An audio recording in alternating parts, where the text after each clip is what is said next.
Good morning. আজকে হচ্ছে অষ্টমঙ্গলার জোর খোলা। তো এখন রয়েছি শ্বশুর বাড়িতে। দেখো সুন্দর করে ঘরটা কি সুন্দর গুছিয়ে দিয়েছে। এই যে পূজার এখনো ঘুম ভাঙেনি, আমার তো চোখ মুখ ঘুমিয়ে ফুলে গেছে।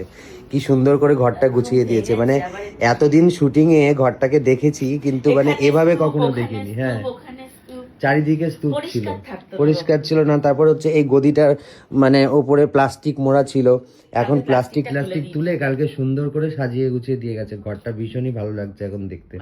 দেখো মানে ঘরটা মানে এতদিনের এই না, আমি যখন একদম প্রথম এসেছিলাম মানে শুটিং করতে একদম প্রথম, তখন তাও একটু সাজানো গোছানো থাকতো। পরে আমরা শুটিং করে এমন নোংরা করেছি সবাই মিলে। আরে শুটিং করে ওইভাবে নোংরা করে ফেলে রেখে চলে যেতাম, আবার পরের দিন যখন শুটিং হতো তখন গোছানো হতো। হ্যাঁ, তো সব কোনো সময় ঘরটা পরিষ্কার থাকতো না, কোনো সময় ঘরটা পরিষ্কার থাকতো না। তো মানে সবকিছু মিলিয়ে মিশিয়ে যাই হোক, এখন ব্যাপারটা নতুন নতুন। এই ঘরটা দেখে অনেকে আমাদের ফ্ল্যাট ভাববে, আবার স্বর্ণকে কমেন্ট করবে তুমি তো ঘর জামাই থাকো, তুমি তো বউয়ের বাড়ি থাকো।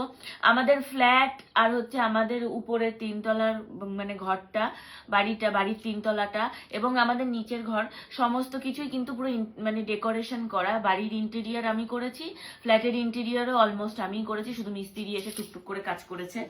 মানে আইডিয়াটা তুমিই করেছো, মানে আইডিয়াটা তুমি দিয়েছো, ওই আর কি ইন্টেরিয়ার আর কি, মানে ইন্টেরিয়ারের আইডিয়া সমস্ত কিছুই আমার, শুধু তো সেই জন্য ব্যাপারগুলো দেখে মনে হয় যে অনেকটা একই রকম লাগছে। একই রকম মানে সাজানো গোছানোর বিষয়টা সমস্ত কিছু আমাদের মানে একই রকম। এখানে যেমন মানে সুন্দর করে সাজানো, ওখানে ওরকম সুন্দর করেই সাজানো। তাই জন্য তোমরা অনেকেই কমেন্ট করো বউয়ের বাড়ি থাকো, এ থাকো ও থাকো। অ্যাকচুয়ালি না, এইটা হচ্ছে আমাদের বাড়ি আর ওইটা হচ্ছে আমাদের ফ্ল্যাট। ওটা আমার আর স্বর্ণর ফ্ল্যাট না, ওটা আলাদা, মানে কালারটাও আলাদা। যারা বলে কিভাবে বলে আমি জানি না, একই বাড়িতে অন্য ঘরে আছে। হ্যাঁ সেটা হতে পারে। তো যাই হোক, চলো এখন আমরা যাব হচ্ছে মানে সমস্ত রান্না বান্না তো নিচে হয়েই গেছে, এখন গিয়ে হচ্ছে আমরা ব্রেকফাস্ট করবো। আর চোখ মুখের কি অবস্থা, যাতা অবস্থা। চলো চলো চলো, বেরো বেরো বেরো, ওঠো। আরে উঠবো কি, সকাল থেকে আমরা ভিডিওই আপলোড করে উঠতে পারছি না।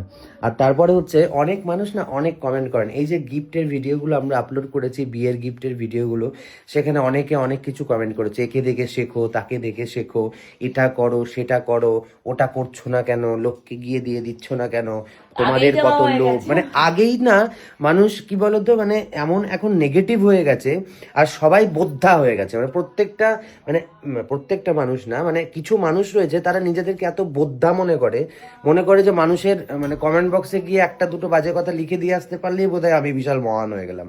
আরে ভাই, তোর যদি সাধারণ মানুষ নিয়ে এতই মাথা ব্যথা থাকে, তোমার সামর্থ্য মতো তুমি দাও না।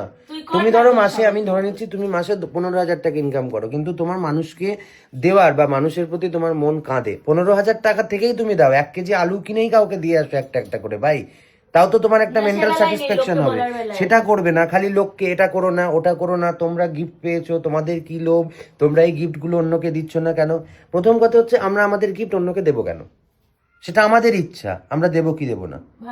আর কি করেছি আমরা বা কি করব সেটা তোমাকে বলে করব?